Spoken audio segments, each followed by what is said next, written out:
Hey, welcome everybody. It's Ted Prodromou, and this is another Epic Encore interview. And Lorna Scott, my good friend, is back to talk some more about what's going on in the world today, and well, we don't want to talk about it yet. So, Lorna, you did some research on I don't. Well, I've been meditating. I told you this just before we started the recording, and I meditate every day, and ideas come to me. And a lot's been kind of about the uncertainty in the world right now. It's like there's always some level of uncertainty. And one thing I remember in 2008 when everything collapsed, everybody, all the marketing, a lot of marketers went out of business, a lot of businesses went out, and Perry Marshall grew his business. He like tripled the number of his employees, and he invested lots of money into his business. So when everything came out of the recession, he hit the ground running and was way ahead of his competitors. So kind of what's been coming to my meditations is, there's uncertainty, but look for the opportunities in this uncertainty. And you found some research similar to that. Yeah. Yeah, we've had I've been in debates that um you've been witness to and maybe even part of about like whether this is unprecedented or not, like compared to previous years. Are the layoffs the same? Is it just, it's being spun by the minute by the media? And it look all indications from what I found is that this is an unprecedented time, that the number of layoffs that are occurring are higher and likely will be, even though 2024 had the highest number since 2009. So, I'm not any kind of like statistician or political anything. So, I don't know exactly, I'm sure there's lots of things involved with those numbers. But what concerns me is that there's a lot of people out there who have lost their jobs, and it's happened suddenly, without support. Just those are the stories that I've heard. Uh, and people are being impacted. Um, one story I heard was a layoff of someone who had just started working within a breast cancer trial, and um, she lost she lost her job, even though she's got like huge credentials, but she was on probation because she had only started like less than a year ago. And the impact with some of those ideas or events are like, now there's women who aren't getting the treatment that they need. So that's just an example in one little silo, and this is happening all over for people, and there's huge impact and a lot of uncertainty. And uncertainty is a really tough place to be. So, I don't want to focus on the negative, but I also want to acknowledge that it's a really tough time for people right now. What I find surprising, I live in the San Francisco area, and the tech companies have been laying off thousands of people for a couple of years now, like 5, 10,000 at a time. It's like, then they said, well, we overhired during the pandemic. And that happens a lot when the economy goes down. A lot of companies will hire really good qualified people and have them at lower level jobs. So when the economy picks up again, they've got a really good staff in place. But I know I've heard stories about some people making $300,000 a year and they never logged in for 3 years to their job. Wow. And then they got laid off finally. Well, I That's would kind of the imagine, extreme. yeah. Well, and there's, nothing's ever 100%. I don't know if it's 100% accurate. It's not, it doesn't affect people 100% the same way.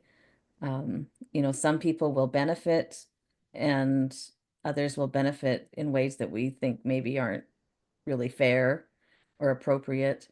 Um, it's, that whole hiring and having big corporations and then looking at numbers without people, is still something that's,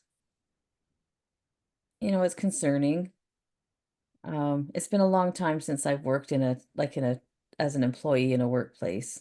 Hmm. And I never worked in anywhere where there was like hundreds of thousands of people or, 4,000 people, even in, within a building or in my city. But, I have worked for some large nonprofits and everything still filters down. And as it filters down, it's the telephone game. So Hmm. what you end up hearing may or may not be accurate. Right. But chances are we're going to find it frustrating and uh, a lot of it anyway, frustrating and it creates a lot of animosity within a workplace that sometimes isn't even deserved.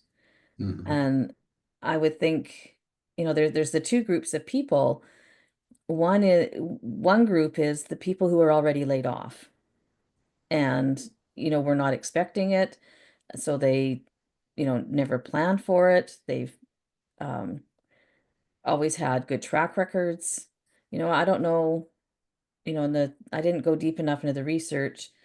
It sounds like, at least within the federal government, that primarily they are probationary employees, but that doesn't mean that they are 20-year-olds with no experience. Right. Some of them are 40 and 50-year-olds with lots of experience who just happen to start a new position in Hmm. something they've maybe had a whole career in.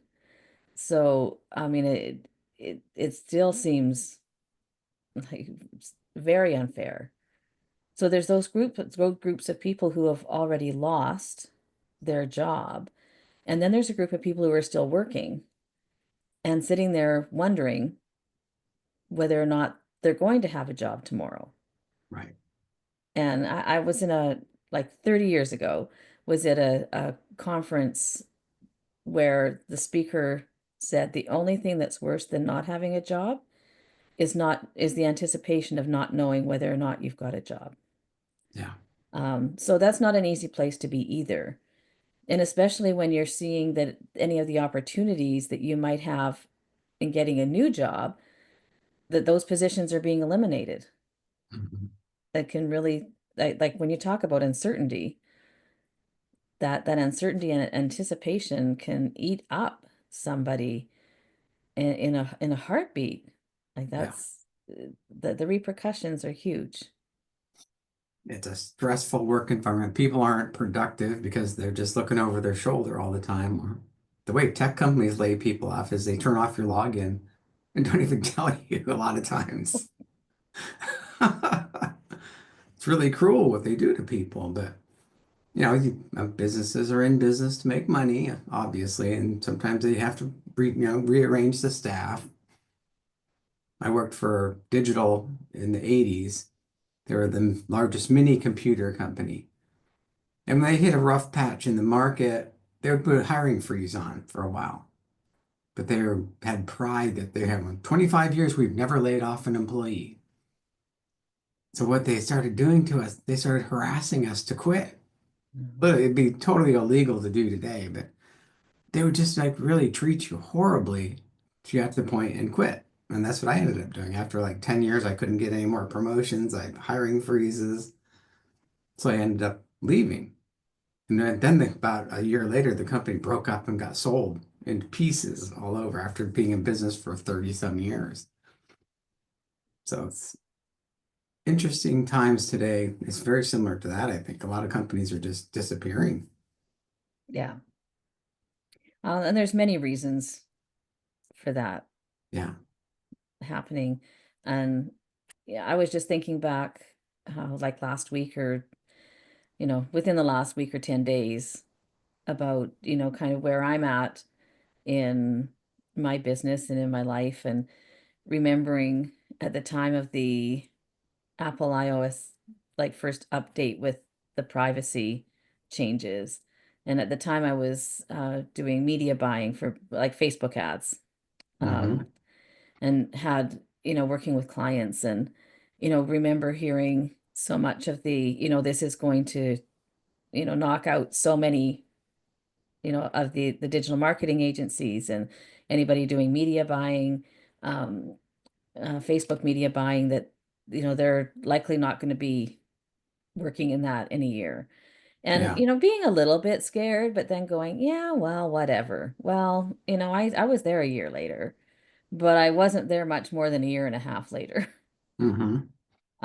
It got, uh, like for me, I came into Facebook ad media buying in the glory days when Facebook had like so much information that I didn't have to learn analytics in anywhere, like really anywhere else. Right. Very little anyway. And so I never learned those systems. And that isn't where my brain lives really well. Hmm. Um, that analytic piece. And I was working by myself as a solopreneur, and um, like it got to where, one client was all I could handle, and trying to keep up with bringing in new analytics and learning how to use them and learning how to read them and getting the data and comparing it to Facebook, which at that time like was likely about 60% accurate. And like it did get to that point for me where it's like this I can't do anymore. Like Hmm. I was absolutely burned out. It was a very busy client. We did 4 major launches a year, Wow. but like it just it there were easy fixes, that possibly could have been there. I could have hired somebody to do the analytics. I Yeah. could have learned the analytics because I could have, and Yeah. like, but it's like, how do you do that at the same time that you're just doing the work? Hmm.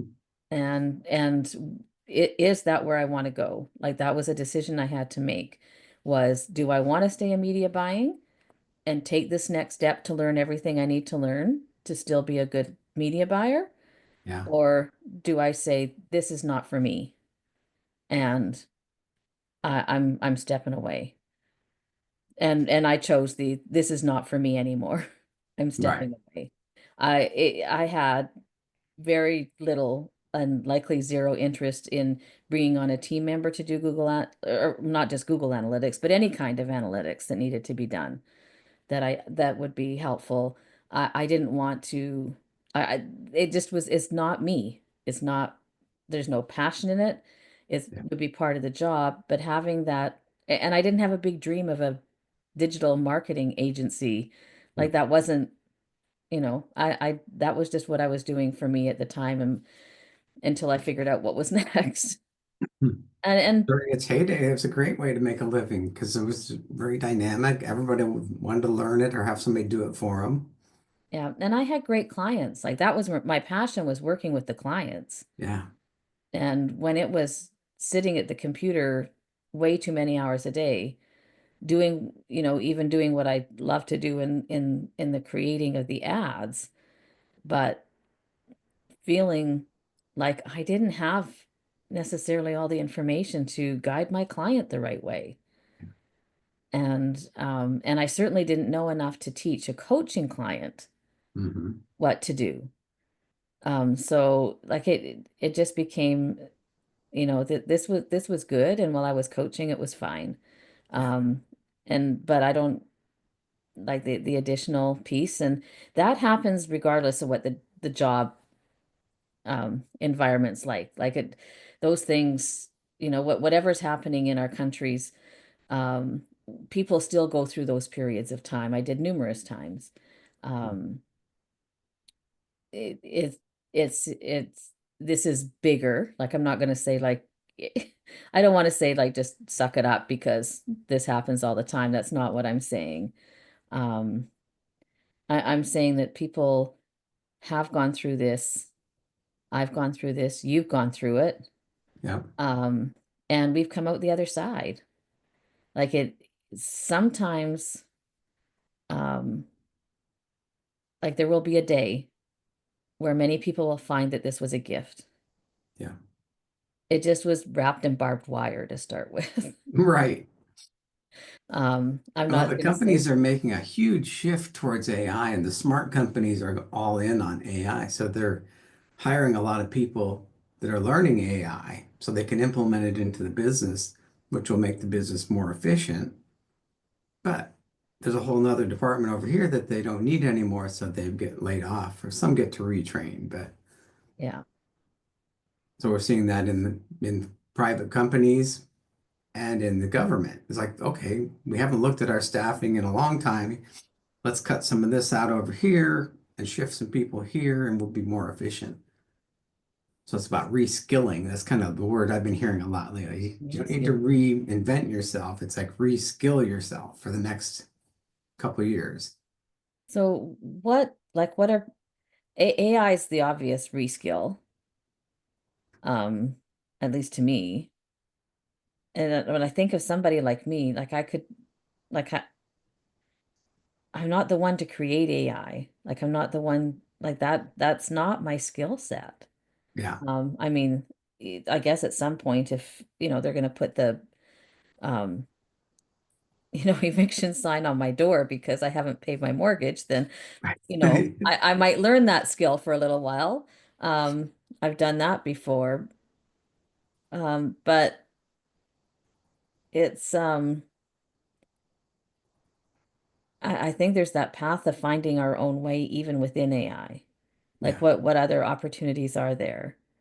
Beside and maybe I'm being narrow-sighted. Like when I think of training for AI, I'm thinking that it's another situation where I'm behind the computer, I'm doing something and I'm not interacting with people. And that sucks the soul out of me. It sucks the life out of me. I don't become a good employee. right. I wouldn't likely be a great contractor because it's not it's not living what I'm passionate about. Mhm. Now, is there a marketing piece to that? Like, is there a way to support other, like the AI development in another way? Um, Maybe. Like, I haven't really thought about what the other opportunities could be, um, other I than went my to an AI narrow-sighted. conference a couple of months ago in San Francisco. I thought, oh, I'm going to learn AI. Most people think AI is Chat GPT. But Yeah. this conference, I sat into some of the presentations and I had no idea what they were talking about. Because they're talking about huge, large applications as you build them. There's different layers of how all Mhm. software works and hardware works. And then they're teaching people how to integrate AI into all these huge models. I'm like, I have no idea what they're talking about. I Yeah. spent like a half a day there. I was like, this is useless to me because I'm not going to learn to be an AI developer. Yeah. And it's not giving me any insight into how I could use AI for small businesses. So Yeah. it's, reskilling is like, it sounds great, but you really have to know where you want to go. And I know you talk a little about what you're passionate about. Like you say, I don't want to sit there in front of the computer. I want to be around people. Well, and people are like that. I think that's that's part of our whole collective worldwide purpose is to be with people. Hmm. Some are happy to be with people 2 minutes a day, and some need, 8 hours. Um, it like that. We certainly have differences. I don't think that we're meant to be in life without people Hmm. in some way. Um, and people are still going to need help with things. Yeah. Like there's something that we all know that somebody else doesn't. Hmm. So, where that fits in, I don't know. And yeah, like maybe I don't think big enough either about how much AI can take over. Um, though I do want the robot Right. husband that cooks and does the dishes and clean and vacuums. Like that maybe once in a while orders me flowers. Right. That apparently we're not maybe not that far away from it. Yeah. So, but people who are like if there's one thing that I could like I just want to emphasize for people, actually there's two. Um, One is a formula that I learned a number of years ago that's called E plus R equals O. And that's event plus the outcome equals, or event plus the response equals the outcome. So if we can't change the event, and when you're in the middle of layoffs, you can't change that event. Right. That's happening. The only thing we can change is our response.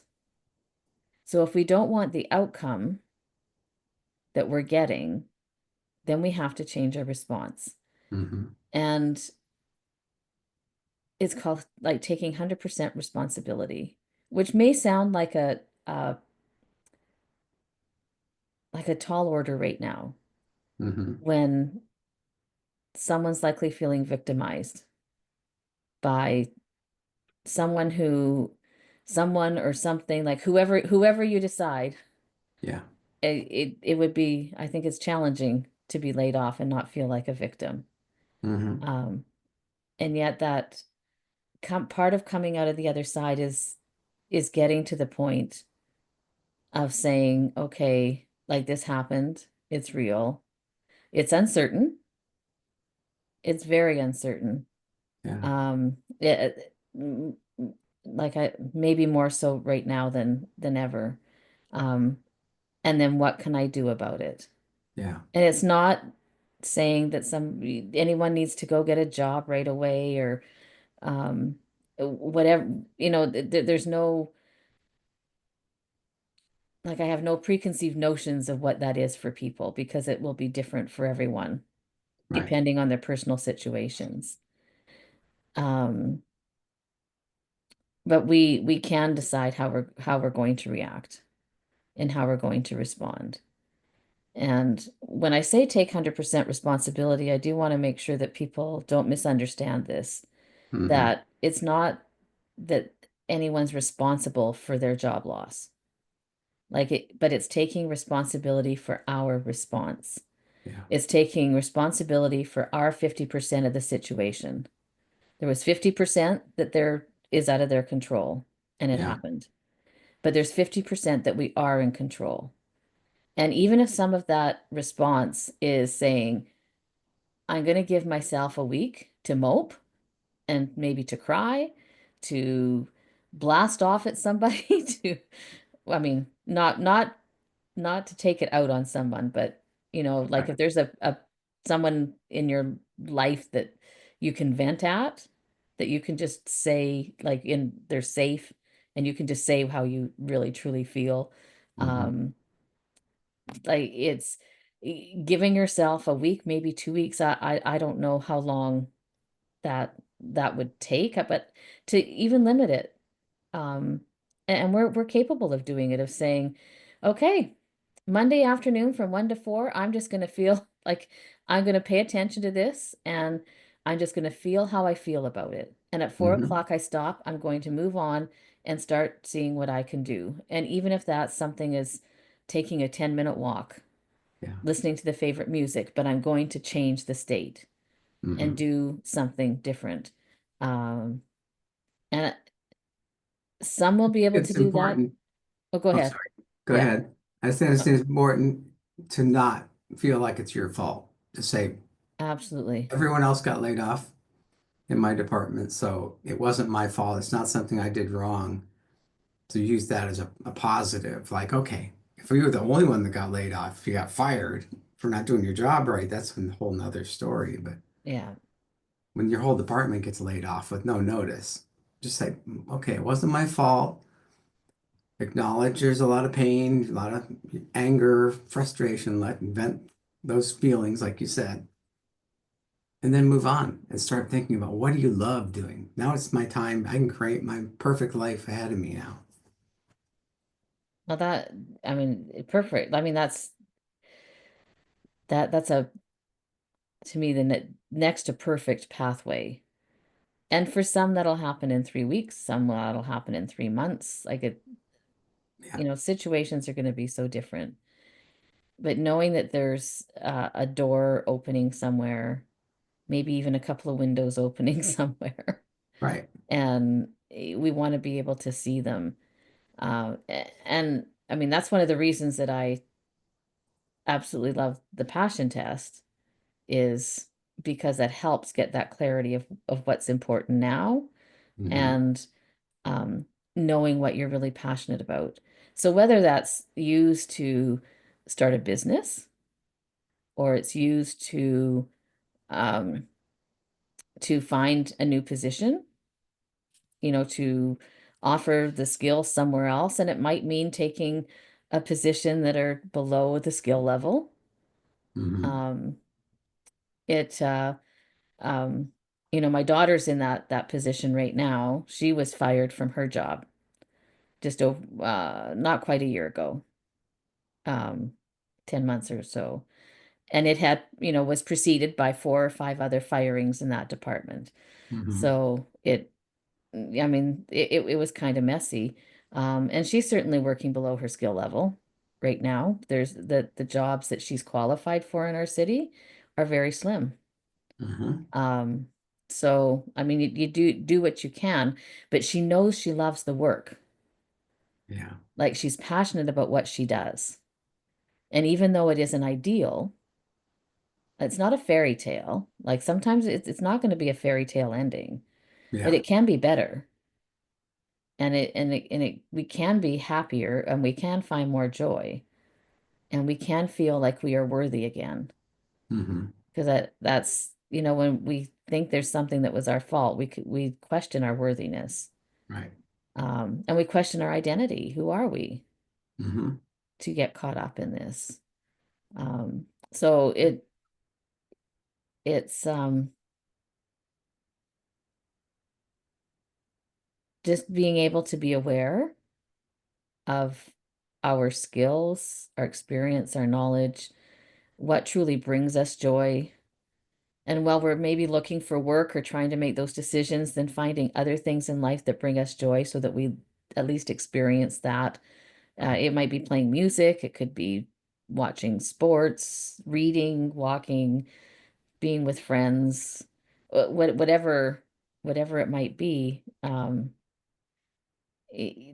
for some families, it's an opportunity if you've got kids at home to be there for them in times where maybe you couldn't be there before, Right. and to build the relationship a little different.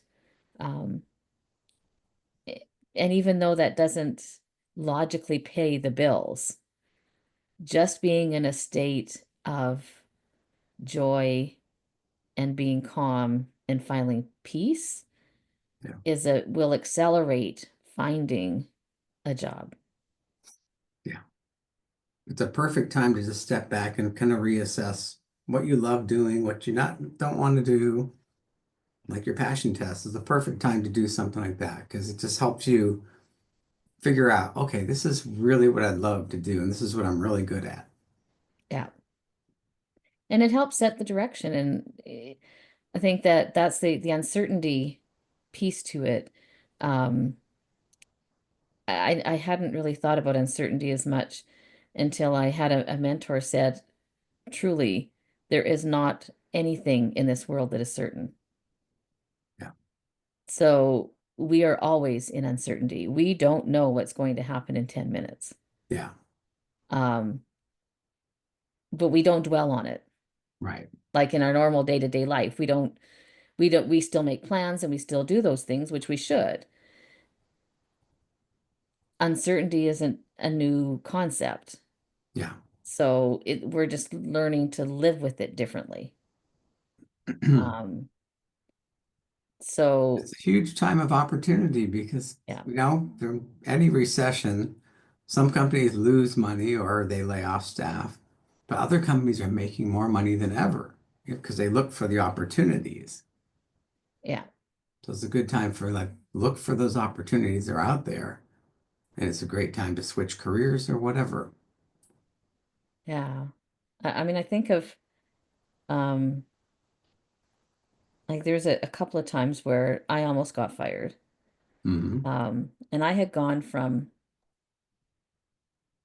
um I was a 911 dispatcher, I was a shift supervisor and a trainer in the center that I worked for in Manitoba. And then we moved out to Alberta and I went into dispatch there. When I was in Manitoba, we took all the 911 calls for a large number of the province. likely about half the province, and dispatched fire and ambulance, and then we passed off the police calls. So we didn't handle the police dispatch. Hmm. When I moved to Medicine Hat, the 911 was out of the police department. And that's a whole different environment completely. And in 6 months of working casual work, I went from having been a supervisor, having been a trainer, having written the policies for the center, to feeling like I knew nothing about dispatch Mm. because of the workplace bullying. And it was just a very, what I think or what I've been uh what I see is that military, like, just beating them down until they, and then you raise them up. Um and one day I got a phone call from my manager saying, "When are you in again?" Because I was working casual and it was Yeah. January, so it wasn't busy. And I said, "Oh, I'm not in for another couple of weeks." And she said, "Well, there's a letter in your locker, so, just whenever you get it, just letting you know it's there." And I kind of knew what was ha going on by then. Um, or at least I suspected, that it was not a really nice letter. They'd have me under review for some things. It got to the point where I had a call. The phone rang for me to go into work, and I went to the kitchen sink and threw up before I could answer the phone. Wow. Um, so um, I decided I wasn't waiting 2 weeks because I needed to know. And sure enough, it was the letter saying, "You have, X number of hours left in your probation, and if you do not improve, then you will be let go." And I'm going, like, I've always risen to the top. Like, I've always progressed. I've always got more responsibility anywhere that I worked. Yeah. And it was just like a new experience. And then you can imagine that's how I'm feeling, and I'm answering 911 calls. Yeah. Like, that's not a good combination. Right. So I literally sat in there at that. When I picked it up, I went on where there was a shift that were people that were my friends, not the ones that always did things. And I just said, it doesn't matter, because if I want another job, I'll have another job within 2 weeks, even if it's flipping hamburgers at McDonald's. Right.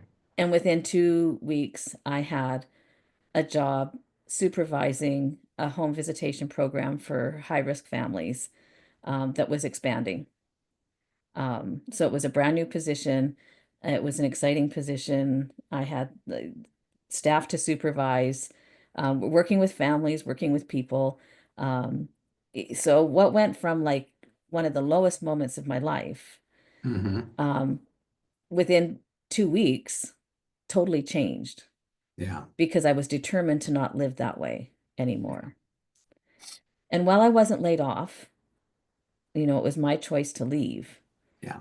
The conditions were not great working Hmm. there. So, I believe that we have infinite power, and we are capable of finding our way. Yeah. And it isn't going to be easy all the time. No. But knowing more about who we are and what lights us up, and finding more of that in our life, regardless of what's happening today, goes a long way to making things better. Yeah. So kind of to summarize it, now is a huge time to everything is changing. It's kind of like they're blowing everything up, the corporations, the government, and there's going to be huge new opportunities that come out of this. So even if you get laid off or you have a job, it's now the time to really look for those opportunities and assess what you really love doing and move forward in that direction rather than just kind of sitting there in fear. Does that kind of summarize what we've been talking about? Yeah, I think so. You made me think of the question now isn't, "Oh my goodness, what am I going to do?" Is like, um, what used to be impossible but is possible now?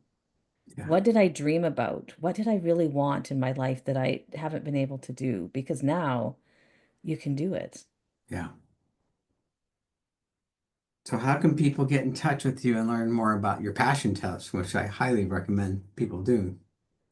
The best way is to email me at lorna@lornascott.com. Cool. That is the best place. Happy to help, chat with anyone. I just, my heart goes out to all those who are suffering right now. Yeah. Really is. Yeah. Well, thank you for your time, Lorna. It's been great talking to you. You're welcome. It's been a great conversation. Thank you. Thank you.